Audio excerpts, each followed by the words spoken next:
اور اے میرے پیارے اسلامی بھائیوں، آج کل ہمارا بہت بڑا مسئلہ کہ ٹرسٹ ڈیفیسٹ ہے. ہمیں دنیا والوں پر بھروسہ ہے، ہمیں رب پر بھروسہ نہیں ہے. ہم سب پر بھروسہ کرتے ہیں، ہم رب پر بھروسہ نہیں کرتے. ہماری جو ہے نا اللہ سے دوستی کمزور ہو گئی ہے. ہمیں لگتا ہے نہیں یار یہ مسئلہ کیسے، یار جب تک یہ بندہ نہیں ملے گا نا، جب تک یہ فون نہیں کرے گا، جب تک اس سے میرا کانٹیکٹ ڈیولپ نہیں ہوگا، میرا کاروبار ہی نہیں بڑھے گا، میرا مسئلہ ہی حل نہیں ہوگا. یہ ہماری بھول ہے. میں آپ کو کچھ انشاءاللہ حدیثیں سناتا ہوں، پھر اس ٹاپک پہ مزید بات کرتے ہیں کہ اللہ کے حبیب علیہ الصلوۃ والسلام کیا فرماتے ہیں. اللہ کے نبی علیہ الصلوۃ والسلام فرماتے ہیں، یہ جو یہ توکل ہے نا، اس کے بارے میں آپ فرماتے ہیں کہ اگر تم ایسا توکل کرو کہ جیسا توکل کرنے کا حق ہے، تو اللہ کریم تمہیں ایسے عطا فرمائے گا جیسے پرندوں کو روزی عطا فرماتا ہے. اب یہ اتنے سارے پرندے ہیں، ان کی روزی کا انتظام کیا ہے؟ اتنا کمال کا یہ اسٹڈی اگر آپ کریں، اور حدیث میں آیا نا کہ اللہ ایسے روزی دے گا جیسے پرندوں کو دیتا ہے. کبھی بھی آپ کے گھر میں بھی کوئی پرندہ ہو، آپ نے اس کے گھونسلے میں دیکھا کوئی چھوٹی سی اس نے کبٹ بنائی ہوئی ہو اور 2-4 دن کا چارہ جمع کیا ہو؟ کسی پرندے کے پاس دیکھا ہے؟ نہیں. اس کا مطلب یہ ہوا کہ 800 ارب پرندے اپروکسیمیٹلی ڈیلی صبح گھر سے نکلتے ہیں، اپنے درختوں سے اڑتے ہیں، اور جب شام واپس آتے ہیں ان سب کو اللہ پاک روزی دے چکا ہوتا ہے. توکل کا لیول دیکھیں نا، توکل ہے نا، ان کو کل کا جمع ہی نہیں کر رہا. ہمارے کبڈز بھرے ہیں، ہمارے اکاؤنٹس بھرے ہوئے، ہماری جیبوں میں پیسے، ہمارے اناج کے ڈبے کھولیں کچن میں تو کچھ نہ کچھ نکل آئے گا، مگر فکر ہی ختم نہیں ہوتی. کال کرو تھی نو، پرسوں کیا ہوگا، 1 سال بعد کیا ہوگا، بچہ بڑا ہو جائے گا تو کیا ہوگا، یہ بوڑھا ہو جاؤں گا کیا ہوگا، میں مر جاؤں گا تو کیا ہوگا. ارے اللہ کے بندے، سارے کام ہمارے سوچنے کے ہیں ہی نہیں. جس رب نے پیدا کیا ہے مجھے، وہ مجھے دے رہا ہے. جس نے بچوں کو پیدا کیا اس کو بھی دے گا. بچی پیدا نہیں ہوتی، ہماری ٹینشن شروع ہو جاتی اس کی شادی کا کیا ہوگا. ارے بھائی ابھی تو پیدا ہوئی ہے، تو ابھی سے ٹینشن لینے شروع کر دی ہم نے. نہیں، اللہ پر بھروسہ، یقین. وہ کریم ہے، وہ مالک ہے، ساری دنیا کو عطا کر رہا ہے، مجھے بھی دے گا. بڑا خوبصورت جملہ علماء کہتے ہیں، وہ چونٹی کو کن دیتا ہے اور ہاتھی کو من بھی وہی دیتا ہے. ہاتھی کی خوراک دیکھی ہے، وہ منو کھاتا ہے، چونٹی ذرہ کھاتی ہے. وہ ذرے چونٹی کو ذرہ بھی پہنچا دیتا ہے اور ہاتھی کو منو بھی پہنچا دیتا ہے. تو وہ مجھے بھی دے گا، بس لیول چاہیے. ایک اور بڑی خوبصورت حدیث پاک ہے، اللہ کے نبی علیہ الصلوۃ والسلام فرماتے ہیں، جس کو یہ پسند ہو کہ وہ لوگوں میں سب سے زیادہ قوی ہو جائے. ہم میں سے بہت سارے لوگ بڑے کمزور ہوتے ہیں، ڈر جاتے ہیں، خوف زدہ رہتے ہیں. یہ ان کے لیے حدیث کا پارٹ بڑا زبردست ہے. آپ فرماتے ہیں جو یہ چاہتا ہے کہ سب سے زیادہ قوی ہو جائے تو اسے چاہیے کہ اللہ عز و جل پر توکل کرے. اور جس کو یہ پسند ہو کہ وہ زمانے میں باعزت ہو جائے، اسے چاہیے تقوی اختیار کرے. اور جس کو یہ بات پسند ہو کہ سب لوگوں سے زیادہ دولت مند ہو جائے، تو اپنے پاس موجود شے سے زیادہ اس پر اعتماد کرے جو اللہ تعالیٰ کے دستے قدرت میں ہے. ہم اپنے مال پر بڑا بھروسہ کر رہے ہوتے ہیں، یار بھائی دیکھو پیسے جمع کر لو، مصیبت میں کام آئیں گے. ہاں کوئی بیمار ہو گیا نا تو اچھا ڈاکٹر کر سکو گے. مکہ مدینے جانا ہے نا تو حج کے لیے پیسے چاہیے گے. یہ بھول ہے ہماری. مجھے بتائیے، آپ کے پاس کروڑوں روپے ہیں، آپ دنیا کا بیسٹ ڈاکٹر ہائر کر لیں، بیسٹ ہاسپٹل پہ چلے جائیں، اللہ نے شفا نہیں دینی تو نہیں دینی. ہاں مجھے کووڈ کا زمانہ یاد آ گیا. پیسے کم تھے لوگوں کے پاس، منتیں کر رہے تھے کہ ہاسپٹل میں کمرہ مل جائے، بیسٹ کمرہ لے لیا، سلنڈر لے لیا، بڑی سورسیں لگتی تھی. مجھے یاد ہے اچھی طرح، مجھے دبئی سے کال آئی تھی. بہت اچھے ہمارے دوست ہیں، اللہ نے ان کو بہت نوازا ہے، بہت نوازا. اور مطلب وہ بندہ ایسا کہ پورا ہاسپٹل خرید سکتا ہے. اس نے مجھے فون کیا کہ عبدالحبیب بھائی میرے چچا جو ہیں کووڈ ہو گیا ان کو. اس کو بڑا خوف تھا کراچی میں، پورا کراچی لاک ڈاؤن میں تھا. کہہ رہا یار کچھ کر دیں، جتنے پیسے خرچ ہوتے ہیں بتائیں. ان کو کوئی کمرہ، ان کو کوئی ہاسپٹل میں جگہ نہیں مل رہی ہے، سلنڈر نہیں مل رہا، کچھ کریں. یعنی وہ 1 کروڑ 2 کروڑ 5 کروڑ بھی خرچ کر دیتے. کچھ نہیں ہوا اور 2 سے 3 دن بعد ان کا وصال ہو گیا. کدھر گئے پیسے، کدھر گئی سورس؟ یاد رکھیے گا. اور آپ نے بھی دیکھا ہے، میں نے بھی دیکھا ہے، بندے کے پاس کچھ نہیں ہے، ڈاکٹر کہتے نہیں بچے گا. میں کل ایک مریض سے مل کے آیا ہوں، کبھی کہیں گے تو آپ کو انشاءاللہ یہاں لا کے ان سے بات کرواؤں گا. مجھے کہتے ہیں میری رپورٹ میں نے ڈاکٹر کو دکھائی کہ 3 مہینے ہیں تمہارے پاس، 3 مہینے. کل رات میری ملاقات ہوئی، کہہ رہے اس بات کو 4 سال ہو گئے ہیں. میں انہوں نے اپنے روحانی علاج کچھ کیا، وظائف پڑھے، مجھے بتایا سارا، انہوں نے پورا سسٹم بتایا. میرا رب چاہے نا، انہوں نے کہا اس کے بعد میں نے کوئی بایوپسی نہیں کرے. لیور کینسر، کہہ رہے تمہیں ٹرانسپلانٹ کرا لو ورنہ 3 مہینے. کہتے نہ میں نے بایوپسی کرائی نہ میں نے کیمو کرائی. مجھے کچھ وظائف ملے، میں نے وہ وظائف کیے. اللہ نے مجھے، آپ کے سامنے بیٹھا میری محفل میں میرا بیان سن رہے تھے. جسے اللہ رکھے اسے کون چکے. تو یہ توکل ہے نا. یہ جو اسباب پر پاگل ہوئے ہیں نا ہم لوگ. اچھا لوگ کہتے ہیں پیسے ہوں گے نا خوش رہیں گے، یہ بھی بے وقوفی ہے. میں اس مسجد میں آیا ہوں, یہ بہت سارے امیر بیٹھے ہیں, کروڑپتی بھی نظر آ رہے ہیں, شاید ارب پتی بھی ہوں گے. یہ بھی بھول ہے, یہ ہمارے کچھ اسلامی بھائی کو انفیریورٹی کمپلیکس ہوتا ہے, یار پیسے ہوں گے نا تو ذرا خوشی ملے گی. بے وقوفی ہے آپ کی, پیسوں سے خوشی نہیں ملتی. اگر پیسوں سے خوشی ملتی ہوتی نا, دنیا میں کوئی امیر غمزدہ نہ ہوتا. میں آپ کو ایک بڑی عجیب بات کہنے جا رہا ہوں, بڑی تجربے کی بات کہنے جا رہا ہوں. دنیا میں جو ہے نا, ہر کوئی سخی نہیں ہوتا. زندگی کی گاڑی مسائل کے پہیوں پر ہی چلتی ہے. امیر کے دکھ اور ہیں, غریب کے دکھ اور ہیں. ہاں, مشہور آدمی کے دکھ, آپ کو کوئی مشہور لگتا ہے نا, اوئے ہوئے کیا فیم ہے بھائی, جدھر جاتا ہے لوگ جمع ہو, اس سے پوچھو وہ لائف کیسے گزار رہا ہے, اس کی ٹینشن اور ہیں. جس کو کوئی نہیں جانتا اس کی ٹینشن اور ہے. کاروبار کرنا چاہیے جناب, کاروبار میں بڑو مزو ہے. کاروباری کے دکھ اور ہیں, نوکری والے کے دکھ اور ہیں. تو یہ دنیا مسائل کے ساتھ ہی چلے گی. آپ کو اللہ کی رضا پر راضی رہنا ہے. آپ دوسروں کی مسکراہٹ دیکھ کر سمجھتے یہ سب سے زیادہ خوش ہے, کبھی بیٹھو اس سے اس کے دکھ پوچھو, پریشان ہو جاؤ گے. ہمارا تو کام ہی یہی ہے نا, آپ یقین کریں. کبھی کبھی کسی کے گھر جاتے ہیں نا, بڑا بنگلہ, وہ بڑا 15 کروڑ کی گاڑیاں کھڑی ہیں, باہر گارڈ کھڑے ہیں. بندہ بولے بھائی کمال عیش کی زندگی ہے, ڈرائنگ روم میں لے جا کے بولتا حاجی صاحب آپ سے ایک کام ہے, اور کان میں آ کے جب اپنا مسئلہ بتاتا ہے نا, بندہ بولے یار اس سے زیادہ تو میں سخی ہوں یار, اتنی بڑی ٹینشن میں بیچارہ. تو یہ نہ سمجھیں, یہ تو قرآن کا اعلان ہے. ہمیں ٹیسٹ دیا جائے گا, ہمیں آزمایا جائے گا. Be ready for that test. کیا کہتا ہے قرآن؟ وَلَنَبْلُوَنَّكُمْ بِشَيْءٍ مِّنَ الْخَوْفِ وَالْجُوعِ وَنَقْصٍ مِّنَ الْأَمْوَالِ. کمال دیکھیں, رب نے یہ فرمایا تمہیں عنقریب آزمائیں گے. اچھا, یہ نہیں کہا کہ آزمائیں گے کسی بھی چیز سے, لسٹ بھی دے دی ہے, کوسچن پیپر ڈکلیئر ہے. وَلَنَبْلُوَنَّكُمْ بِشَيْءٍ مِّنَ الْخَوْفِ, تمہیں خوف آئے گا. کبھی دشمن کا خوف آتا ہے, کبھی بدنامی کا خوف آتا ہے, کبھی لگتا ہے یار یہ چیز خراب ہو جائے گی. والجوعی, تمہیں بھوک لگے گی, تمہارے پیسے کم ہو جائیں گے, غربت آ جائے گی. پھر کیا فرمایا؟ نقص من الاموال, تمہارے مال کم ہو جائیں گے, شپمنٹ خراب ہو جائے گی, کوئی مال لوگے وہ مال بیکار ہو جائے گا, آپ کا آرڈر خراب ہو جائے گا. ہوتا ہے کاروبار میں. پھر کیا فرمایا؟ الانفس والثمرات, تمہاری باڈی میں پرابلم آئے گی, چلتے چلتے بیماری آ جاتی ہے. بندہ کہتا ہے یار کچھ سب چیزیں سیٹ تھی, یہ کیا ہو گیا, یہ کیا نکلا ہے ٹیسٹ کے اندر, یہ تو ہونا تھا. پھر کیا فرمایا؟ ثمرات, تمہارے پھل خراب ہو سکتے ہیں. کیا خوبصورت قرآن نے پہلے سے بتا دیا ہے. مگر اس ٹیسٹ میں جو پاس ہوگا, کیا فرمایا؟ وبشر الصابرین, خوشخبری صبر والوں کے لیے. Be ready for that test. اور اس ٹیسٹ سے جب آپ گزر جاؤ گے نا, پھر کیا فرمایا؟ الذین اذا اصابتهم مصیبہ قالوا انا للہ وانا الیہ راجعون. جب ان پر کوئی مصیبت آتی ہے تو کہتے ہیں ہم اللہ ہی کا مال ہے, اللہ ہی کی طرف لوٹ جانا ہے. تو اللہ کرے کہ ہمارا یہ مائنڈ سیٹ بن جائے کہ جب ہمارے اوپر کوئی, ہمیں جیسے پتہ چلے یار لاس ہو رہا ہے, دشمن سامنے آ گیا ہے, کوئی باڈی میں پرابلم آ رہی ہے, کوئی ٹینشن آ رہی ہے, تو الارم بج جائے, میرا ٹیسٹ شروع ہو گیا ہے, میں نے وبشر الصابرین کا مجدہ لینا ہے, ان اللہ مع الصابرین کا انعام لینا ہے. میرا یہ ٹیسٹ ٹائم آ گیا ہے, اب مجھے ثابت قدم رہنا ہے, اب مجھے شکوہ نہیں کرنا ہے, اللہ کی رضا پر راضی رہنا ہے. یقین جانو جس دن آپ نے یہ ٹیسٹ پراپر پاس کر لیا, اس کے بعد ایسی خوشخبری ملنی ہے کہ آپ کی عقل حیران ہو جانی ہے. بس ہمیں اللہ پر بھروسہ رکھنا ہے, اللہ پر یقین رکھنا ہے, اور وہ رب کیسے عطا فرماتا ہے. سبحان اللہ. ایک اور ایمان افروز واقعہ سنیں, پھر میں آپ کو ایک کمال کی آیت سناؤں گا. ہوا کیا, ایک بزرگ تھے حضرت حاتم اسم, بہت بڑا نام ہے, ٹھیک ہے. ان کا توکل بہت کمال کا تھا. ایک رات اپنے رفقا سے, اپنے دوستوں سے بات کر رہے تھے, تو حج کا ذکر نکل آیا, تو ان کے دل میں بھی حرمین طیبین جانے کی تڑپ بڑھ گئی. تو گھر تشریف لائے اور اہل خانہ سے کہتے ہیں اگر مجھے اجازت دو تو میں حرمین طیبین چلا جاؤں. تو بیوی بچوں نے کہا کہ ہمارے پاس تو پیسے ہی نہیں ہیں, فاقے چل رہے ہیں, اور آپ مکہ مدینے جانے کی بات کر رہے ہیں, اور آپ چلے گئے تو ہمارا پیچھے کیا حال ہوگا. بھروسہ اللہ پر نہیں ہے, اسباب پر, چیزوں پر. تو وہ ایک چھوٹی بچی تھی, وہ کیا کہتی ہے, اگر تم لوگ اجازت دے دو تمہارا کیا جائے گا, یہ جہاں جانا چاہتے جانے دو, یہ رزق دینے والے تھوڑی ہیں. کہتے یہ رازق تھوڑی ہیں, رزق ملنے کا وسیلہ ہیں.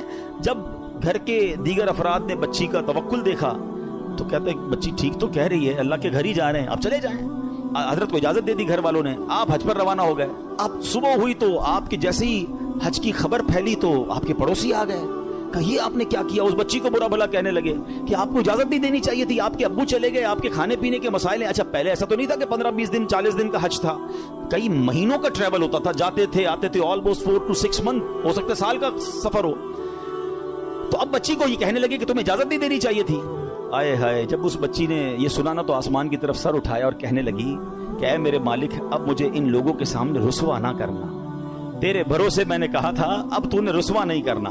اچھا ہوا یہ کہ اس شہر کا جو حاکم تھا، جو سمجھ لیں بادشاہ تھا یا گورنر کہہ لیں، وہ شہر کے گشت پر نکلا اور ٹریول کرتے کرتے اسے پیاس لگی، تو اسی حضرت حاتم اصم کے گھر کے دروازے پر آ کر دروازہ بجایا جاتا ہے، کہا گورنر صاحب آئے ہیں، ذرا پانی پلا دیں، پیاس لگی ہے۔ ان کی زوجہ کہتی یا اللہ، ہم وہ لوگ ہیں جن کے اپنے کھانے پینے کے پرابلمز ہیں اور ہمارے دروازے پر شہر کا حاکم آ کر پانی مانگ رہا ہے، اے اللہ تیری قدرت۔ پانی پلایا تو کسی پڑوسی نے آ کر کہا کہ یہ بڑے غریب لوگ ہیں اور ان کے والد صاحب حج پہ چلے گئے ہیں، حضرت حاتم اصم ہیں، اور ان کے گھر میں تو فاقے چل رہے ہیں۔ تو بادشاہ نے کہا کہ انہوں نے ہم پر مہربانی کی، ہمیں پانی پلایا، ان کو ایسے خالی ہاتھ تو نہیں چھوڑنا چاہیے۔ اس نے اپنے جو پیٹی باندھتے تھے اس زمانے میں، اپنی پیٹی اتاری اور ان کے گھر میں ڈال دی، اور اپنے سارے سپاہیوں سے کہا سب اپنی اپنی پیٹی ڈال دو۔ سب نے پیٹی کھولی اور ڈال دی۔ بعد میں وہ پیٹی کے بدلے پیسے آئے اور وہ مالدار ہو گئے، اتنے پیسے ہو گئے سبحان اللہ۔ اب کیا ہوا، جب یہ سب کچھ آ گیا تو اب وہ بچی زاروں کے تار رونے لگی۔ لوگ کہنے لگے اب تو مسئلہ حل ہو گیا، اللہ نے تمہارا بھروسہ تھا، اللہ نے اتنی مہربانی کی، اتنے پیسے گھر میں آ گئے۔ تو بچی کے جملے سنیے گا، وہ کہتی ہے کہ میں تو اس لیے رو رہی ہوں کہ ہم نے کل رات بھوک کے عالم میں گزاری، جب مخلوق نے ہمارے حال پر نظر عنایت کی تو فقر و غربت سے ہمیں غنی کر دیا، فقر و فاقہ ختم، we are now rich۔ وہ کہتی جب اللہ کریم ہمارے حال پر نظر فرمائے گا تو لمحہ بھر کے لیے بھی ہمیں کسی کا محتاج نہ رہنے دے گا۔ پھر بچی نے بارگاہ خداوندی میں دعا مانگی، اے اللہ ہمارے والد پر نظر رحمت فرما اور ان کے لیے آسانی فرما دے، وہ تیری راہ میں روانہ ہوئے ہیں۔ کیا کمال کی بچی ہے۔ اور جب اس بچی نے یہ دعا کی تو پھر ہوا کیا سبحان اللہ کہ دوسری طرف حضرت سیدنا حاتم اصم جب حج کے قافلے کے لیے روانہ ہوئے تو راستے میں امیر قافلہ شدید بیمار ہو گیا۔ لوگوں نے اس کے لیے ڈاکٹر کو تلاش کیا تو ڈاکٹر نہیں ملا۔ امیر قافلہ نے پوچھا کوئی ہمارے ساتھ نیک بندہ ہے، اللہ کا کوئی نیک بندہ؟ لوگوں نے کہا ہاں ہمارے ساتھ تو حضرت حاتم اصم ہے۔ امیر کے پاس آپ گئے، امیر کے لیے دعا کی، اسی وقت اللہ پاک نے وہ تکلیف امیر کی دور کر دی۔ تو امیر نے حکم دیا کہ ان کے لیے کھانے پینے اور سواری کا انتظام کر دیا جائے۔ آپ رحمۃ اللہ تعالی علیہ اپنے بچوں کے لیے پریشان تھے جن کو پیچھے چھوڑ کر آئے ہیں، اسی حالت میں آپ کی آنکھ لگ گئی، خواب میں کسی نے کہا حاتم جو ہمارے ساتھ اپنا معاملہ درست کر لیتا ہے ہم بھی اس کے ساتھ اپنا معاملہ درست کر لیتے ہیں۔ آپ کو اہل و عیال کے ساتھ جو پیچھے مدد ہوئی نا وہ بھی خواب میں بتا دیا گیا۔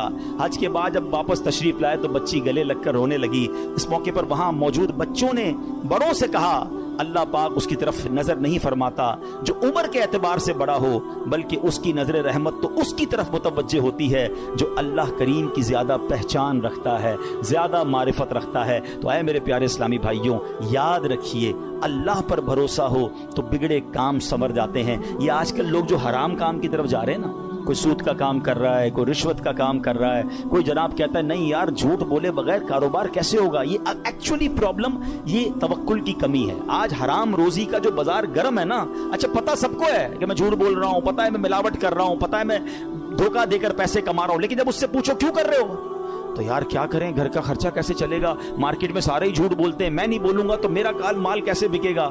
مجھے بتائیے پھر توکل کدھر گیا، پھر بھروسہ کدھر گیا؟ یعنی آپ یہ سمجھتے کہ غلط کر کر ہی پیسے ملیں گے، یہ بھول ہے ہماری۔ یاد رکھیے حرام روزی کے قریب بھی نہ جائیں، یہ وہ غلطی ہے جو ہمارے یہاں بہت بڑی تعداد میں لوگ کر رہے ہیں۔ آپ یقین کریں، آپ اللہ پر بھروسہ رکھیں اور ایک نیت کر لیں آج کچھ بھی ہو جائے میں حرام روزی کے قریب بھی نہیں جاؤں گا۔ پھر دیکھیں آپ کے مسئلے کیسے حل ہوتے ہیں۔ سب سے بڑا پرابلم پتہ ہے کیا ہے؟ ہمارے مسئلے حل نہیں ہو رہے، ہمیں سکون نہیں ملتا ہے، ہماری ٹینشنیں دور نہیں ہوتی ہیں۔ پلیز چیک کیجئے روزی حلال ہے کہ نہیں ہے۔ ایک بار حضرت موسیٰ علیہ نبینا علیہ الصلوۃ والسلام نے ایک شخص کو دیکھا کہ وہ زاروں کتار رو رہا ہے، ہاتھ اٹھا اٹھا کر دعائیں کر رہا ہے، یا اللہ یا اللہ یا اللہ۔ حضرت موسیٰ تو اللہ سے بات کرتے تھے، آپ نے اللہ سے عرض کی مولا یہ اتنی دعائیں کر رہا ہے، اس کی دعا سن لے، اس کی پکار سن لے، اس کا مسئلہ حل کر دے۔ اللہ نے فرمایا اے موسیٰ یہ اتنا روئے کہ روتے روتے مر جائے، یہ اتنے ہاتھ بلند کرے کہ اس کے ہاتھ آسمان تک پہنچ جائیں، تب بھی اس کی دعا قبول نہیں ہونی ہے۔ حضرت موسیٰ نے کہا یا اللہ وجہ کیا ہے؟ فرمایا یہ حرام کھاتا ہے، حرام پہنتا ہے اور اس کے گھر میں حرام مال ہے، خدا را اس سے نکل آئیے۔ ہمت کیجئے، ایک بار آپ بھروسہ کیجئے اللہ پر۔ مجھے اندازہ ہے اس طرح کے بیان ہوتے ہیں نا تو ڈبل مائنڈڈ ہو جاتا ہے بندہ، یار بات ٹھیک ہو رہی ہے مگر پورا امپائر کھڑا ہوا ہے، پوری فیکٹری چل رہی ہے، پورا بزنس ہی سود پہ چل رہا ہے، جھوٹ پہ چل رہا ہے، بہت ساری غلطیاں ہیں، کیسے نکلوں؟ اللہ سے مدد مانگنی ہے، وہ کریم ہے, وہ ضرور مدد فرمائے گا. ایک اور بات سنیے, یہ بعض اوقات فیملی پریشر کی وجہ سے بھی لوگ حرام کی طرف جاتے ہیں, ڈیمانڈیں ختم نہیں ہوتی نا. ایک اور حدیث پاک سنیے, اللہ کرے میری بہنیں سن رہی ہوں, میری مائیں, میری بچیاں سن رہی ہیں, وہ بھی اس حدیث کو سنیں.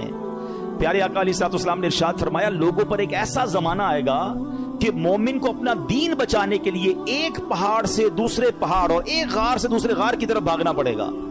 اس وقت روزی اللہ عز و جل کی ناراضگی کے ذریعے ہی حاصل کی جائے گی, یعنی طریقہ بڑا مشکل ہو جائے گا حلال کمانے کا. پھر جب ایسا زمانہ آئے گا تو آدمی اپنے بیوی بچوں کے ہاتھوں ہلاک ہوگا. اچھا, بیوی بچے نہیں ہوں گے تو والدین کے ہاتھوں ہلاک ہوگا. اگر والدین نہ ہوئے تو رشتہ داروں اور پڑوسیوں کے ہاتھوں ہلاک ہوگا. صحابہ کرام نے عرض کی, حضور وہ کیسے, یعنی بندہ اپنے بیوی بچوں, پڑوسیوں, ماں باپ کے ہاتھوں کیسے ہلاک ہوگا؟ اب سنیے, اللہ کے حبیب علیہ الصلوۃ والسلام فرماتے ہیں, وہ اسے اس کی تنگ دستی پر عار دلائیں گے, اس کی غربت پر اسے شرم دلائیں گے, اور تو اپنے آپ کو ہلاکت میں ڈالنے والے کاموں میں مصروف کر دے گا اور انہی کے ہاتھوں ہلاک ہوگا. یہی کہتے ہیں نا گھر والے, تم نے کمایا ہی کیا, ابھی تک موٹر سائیکل پر ہو ہیں, ابھی تک جناب تم نے گھر کا فرنیچر چینج نہیں کیا, شادی ہو رہی ہے تم نے سونے کا زیور نہیں بنایا. گھر والوں کا پریشر, دوستوں کا پریشر, پڑوسیوں کے تانے.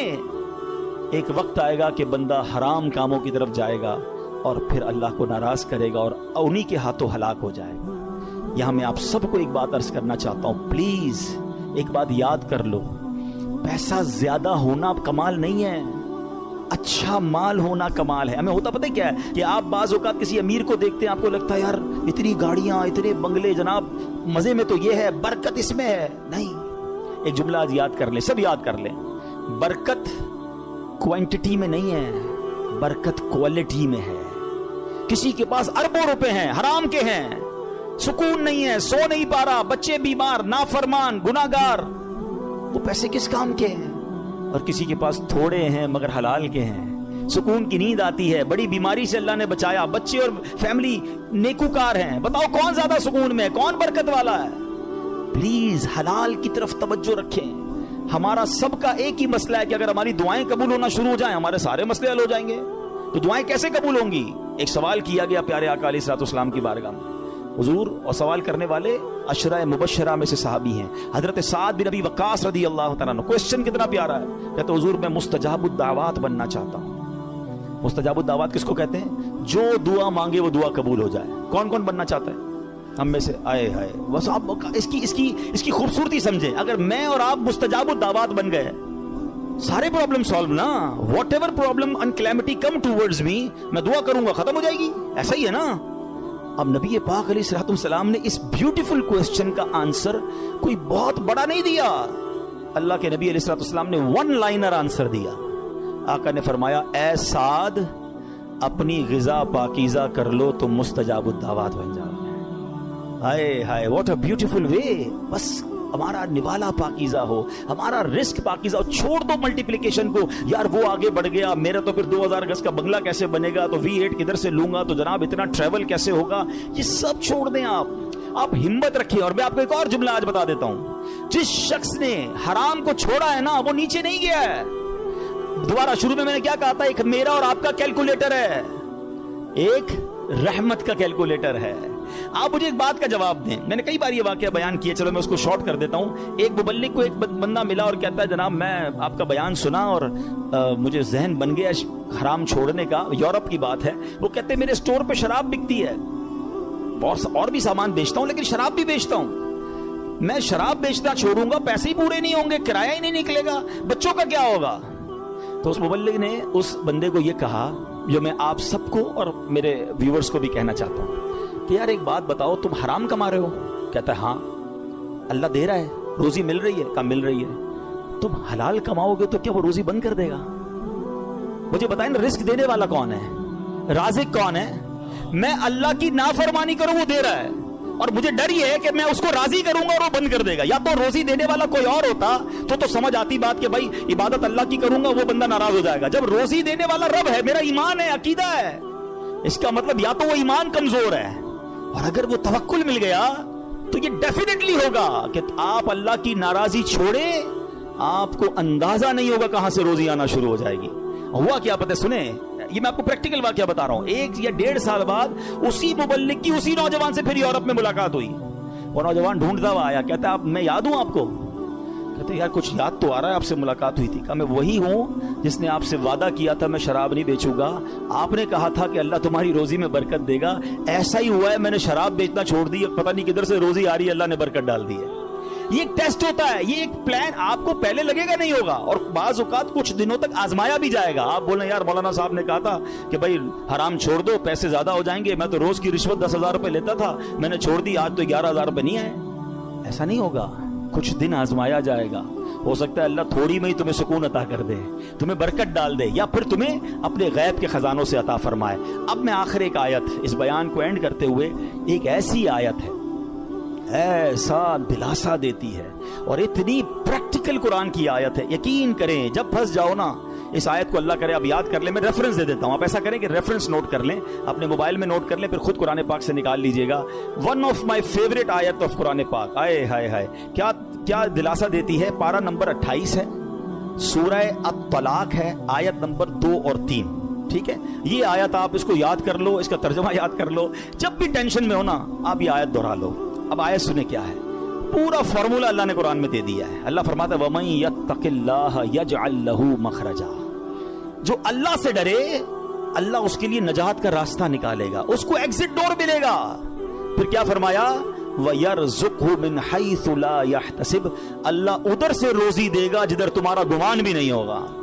اچھا اب اس کو تھوڑا پریکٹیکلی کرتے ہیں. ٹھیک ہے، یہ سفید داڑھی والے بزرگ بیٹھے ہیں، مور دین 50 ایئرز جتنے بیٹھے ہیں نا، میں نے کبھی آپ سے بات نہیں کی ہوگی اس موضوع پر، مگر آج میں بہت عجیب سا دعویٰ کرنے جا رہا ہوں. جتنے یا 50 سال سے بڑی عمر کے بیٹھے یا 45 سے پلس ہے نا، اب میں جو جملہ کہنے جا رہا ہوں آپ سب سے پوچھ لیجئے گا.